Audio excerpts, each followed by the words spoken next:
It's been 1 year since I started this channel to the day. My first video went up October 17th, 2017, and now here we are a year later. I am both impressed I was able to upload at least one video every single week, and that you guys have stuck around all this time along the way, from no pulse to whatever we have now. Thank you guys. In honor of this little moment, I decided to wait until this week because it is the anniversary.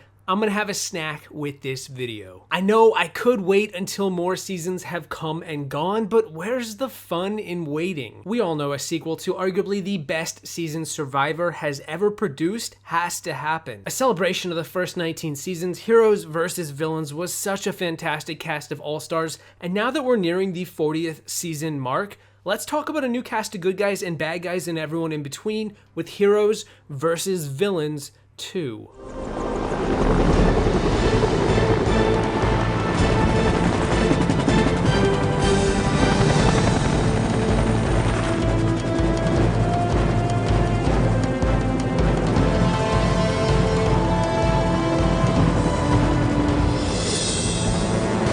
But before I get to the cast, let me first thank Trevor Mack for making that logo in the thumbnail and letting me use it. It is dope AF, and the ORG Wikia is a buffet of talented logo designers. Likewise, I really want to break down how I went about making this cast list before we talk about the individual players. Obviously, it's gonna be a 20-person cast.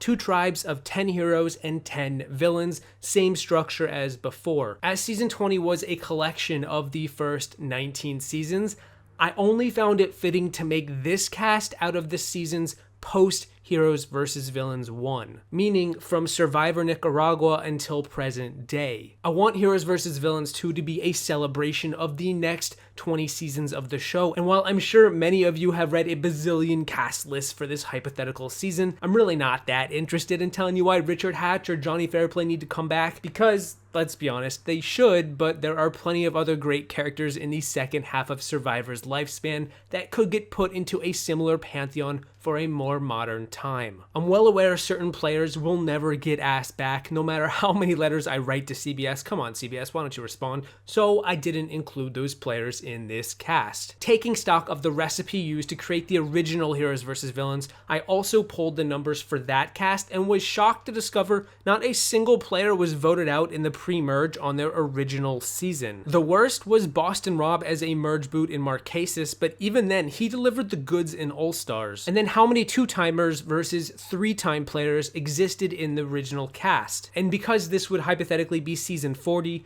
would CBS bring any 4th-timers for this season? Absolutely. Basically, what I'm trying to say is there is a little bit of science to my list, but nonetheless, we want names. Give us names, Peridiam. Stop stalling. Okay. Okay, here's my dream cast for Survivor Heroes vs. Villains 2. Here's the thing, Candace. Do you know any of these players? Let's start with the 5 male heroes. This is without a doubt the most overflowing archetype of the 4. Do you guys realize how many positive, likable men have been on Survivor? Because it's a lot. It's a ton of people. The level of competition for the 5 heroic men is going to be so tough. Not to mention they'll probably just bring Rupert back for an 8th time. The first name on my list is probably the most likely to make an appearance out of probably anyone from seasons 21 to now. It's Malcolm. In Survivor Philippines and Survivor Caramon, swung for the fences, made some splashy firework type moves. So this is the other immunity idol I've been hanging on to. I'm giving it to Eddie. The looks on faces. I have a reputation to uphold, and I'm gonna keep making big moves. I'm so excited. I can't stop like bouncing in my seat. Malcolm is both a player I would love to see back again and one I 100% expect back too. And honestly, I really just don't have a lot to say here. He's been talked about forever. He's beloved. So yeah, Malcolm, punch it in. Let's keep going. You know what? Talking about game changers, I wouldn't mind, nor would I be surprised if we saw my number 2 heroic male, Ty Trang, make a return. I think CBS loves this guy, as do a lot of the fans and the casuals, and given he's done really well 2 times now and was very close to winning Game Changers, I wouldn't mind him coming back. He's all about those idols which we know need to be found a 3rd time, that may be the charm. I think Ty's dynamic, he is a unique casting choice, he plays the game really hard, and I very well think he could actually win a season just like Game Changers if he went to the very end. Big head, bald, big ear, you know, skinny little body. I don't belong here. I just think, my God, when I go home, people say, huh? That made a mistake. Why are they putting you on a beauty trial, especially my boyfriend or somebody? But yeah, I think my personality can come out. We all have beautiful inside and outside. Speaking of third times, I think we would need a Cambodia representative to bring some of the laughs. I'm not really sure if this guy would return thanks to his invisible presence in Cambodia, but damn it, I want Keith Nail back on my TV screen. Yes, he's not strategic, but that's actually why I want him back. I don't need a million game bots clogging my airwaves. I think he would really lighten up the mood and make for a really great 3-time player. Well, I used to have a Trail 70. Don't drink and drive.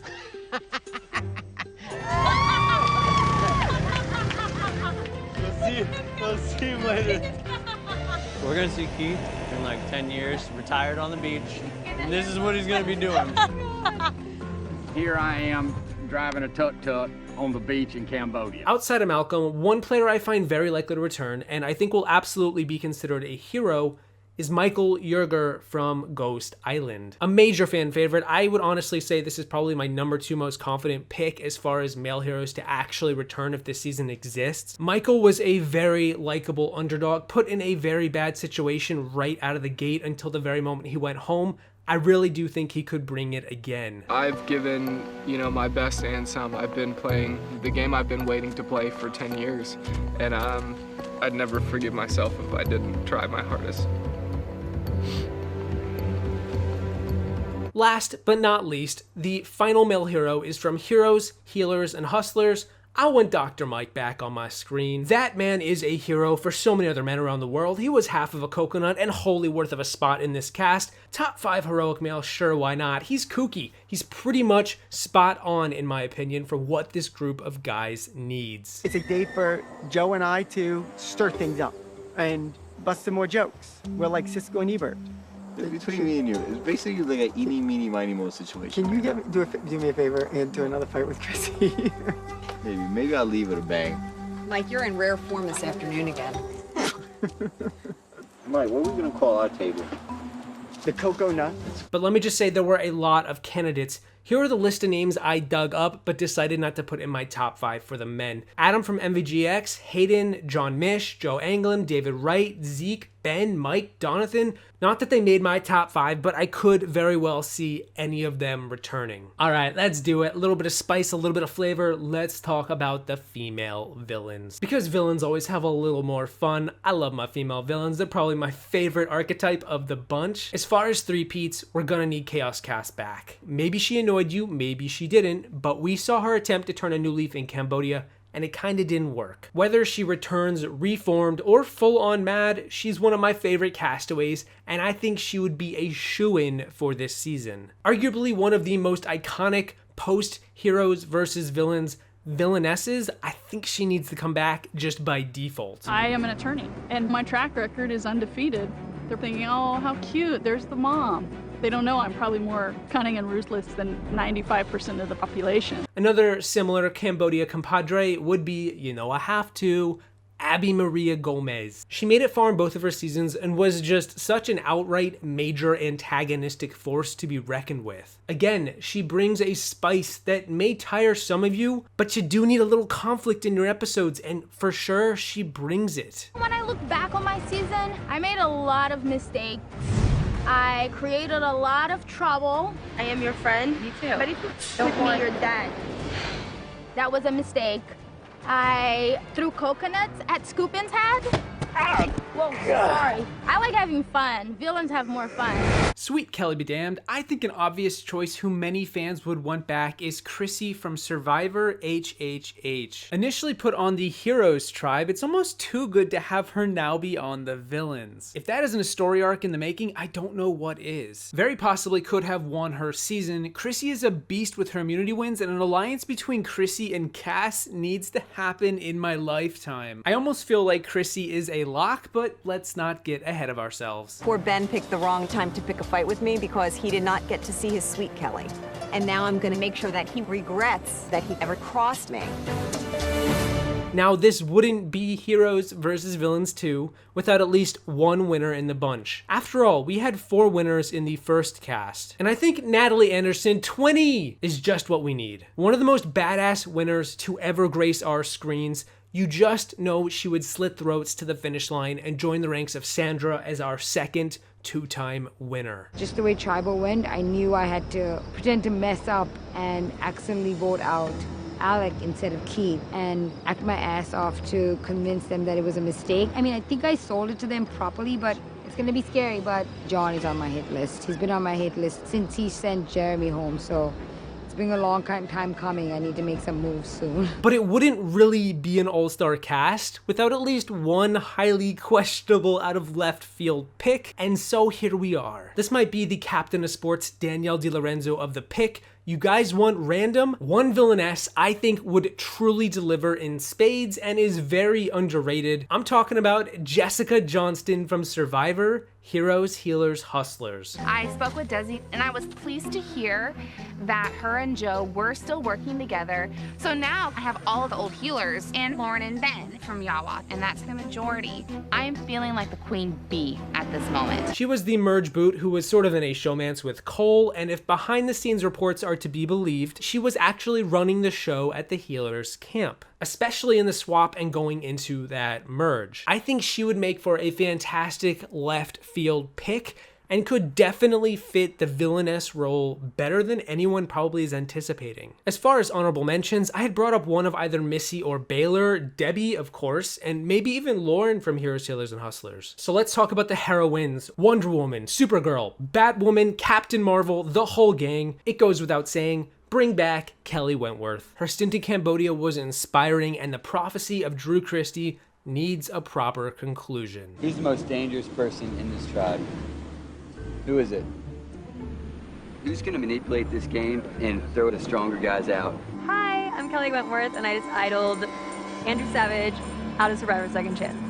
Thank you. Speaking of proper conclusions, I think we have to have Denise from the Philippines on this list. You guys know I'm all about Denise, but for real, her narrative was amazing. She is a former winner, which adds an extra element, and she's a tough cookie. There is just such an easy sell with her, and I could very well see myself rooting for her all over again. Plus, you get Denise and Malcolm back on the same tribe for one more go. It's gonna be a painful afternoon.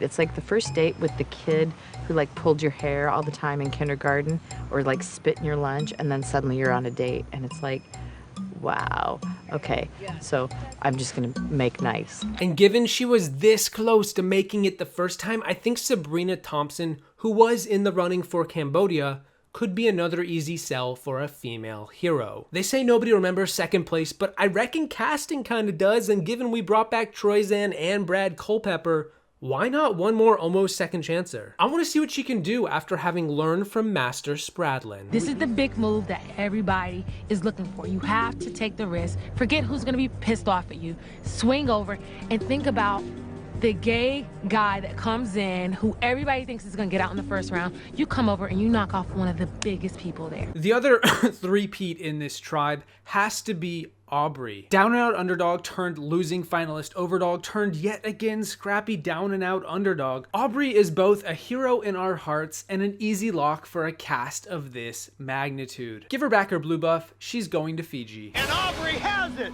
Aubrey wins individual immunity! Oh, that's a good hug. Safe tonight at Tribal Council. We'll live to see day 34. That was a record time for this challenge. And last but not least, if Jessica was the random villainess, how about Jacqueline from San Juan del Sur for our left field heroine? There are a lot of great alternatives in this group, from Julia to Sydney to Michaela to Haley, but I kind of feel like Jacqueline being the runner-up of that season was just so very close to winning, and having her back competing against the player she lost to would be an underreported story. The fact that I'm a ladies' man seems to work in my advantage, but I haven't been trying to work that angle too much. Jacqueline's definitely very attractive looking, but thing is, I'm not out here looking for love, definitely not with one of my buddy's girls. I'm really out here just trying to strategize and manipulate minds. Alec told me his brother's a ladies' man. So I'm like, oh God. but I'm not worried about him. And now, the most dastardly group of all, the male villains. This is gonna be a heavy-hitting group of 5 and will easily round out this cast. So let's not waste any time. The first is going to be probably the easiest pick of all time, Tony Vlachos for the three-peat. I don't really care if Tony is going to even do worse this time and be the first boot. Every episode Tony makes it further on will be worth watching. And since he did so poorly in Game Changers, I would have to imagine his reputation may have subsided a bit given the rest of this cast. I could see Tony doing pretty well with this group, and I kind of want to make it happen more than ever. I'm sorry, I don't talk Lama. I'm supposed to talk Lama to you. You understand that better?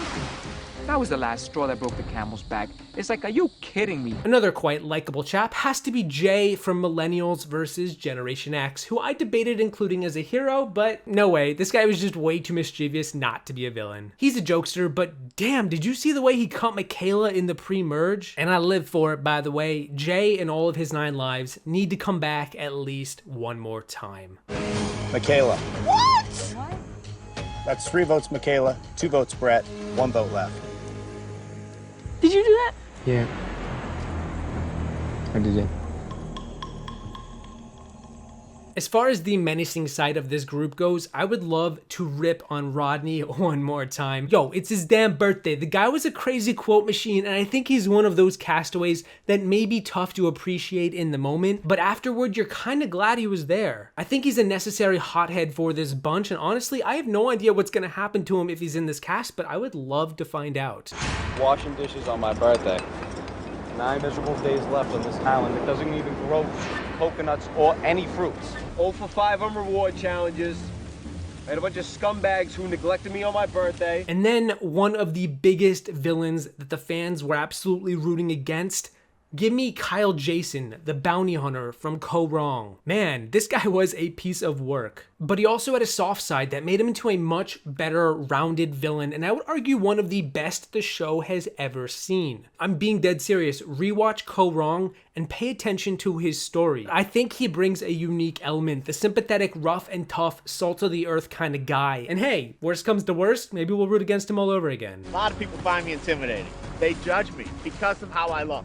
1, 2, 3. They don't realize that I got 2 daughters, and my youngest has autism.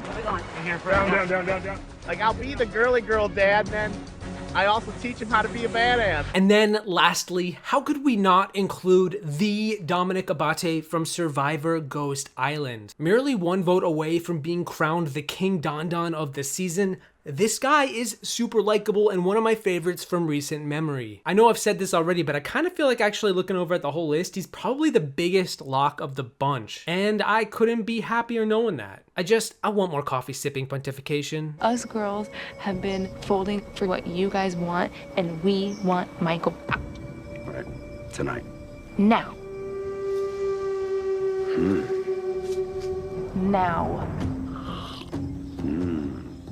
As far as alternates go, there is a slew of them. Marty, Reynolds, Scott, Joe Mena, Chris Noble. I mean, it's a great group of villains no matter how the cookie crumbles. I'm already excited at the prospect of even half of this bunch making it back on the show. What really rounds this cast out is that they're all merge makers. They've done well enough for themselves that nobody entirely feels like they're a last minute addition. I think a majority of this cast need to fall into that category, otherwise it's a little too lopsided. What made Heroes versus Villains so epic was its hard-hitting cast, and I personally think my dream cast here could deliver a second serving. But that's it, that's a lot. And that is gonna be the list. Let me know, who would you guys change from this list, or what does your list look like? I think there's a lot of ways this group could go. No one cast is perfect, but regardless, my name is Peridiam saying thank you for watching. I hope you enjoyed this video. Don't forget to grab your torch on the way out, and I will see you in the next one once I cross off every name from this dream cast and just scribble in Troyzan. I might not have been the best strategist, I might not have been the best game player, but I want to tell you how much I appreciate all of you for this adventure. You're a part of my dream. I've watched from season 1, you know, when Richard Hatch was running around naked and people were eating rats, and I'm like, whatever that is, I got to be a part of it. I appreciate it from the bottom of my heart. Really, it means a lot, you guys, and I'm out.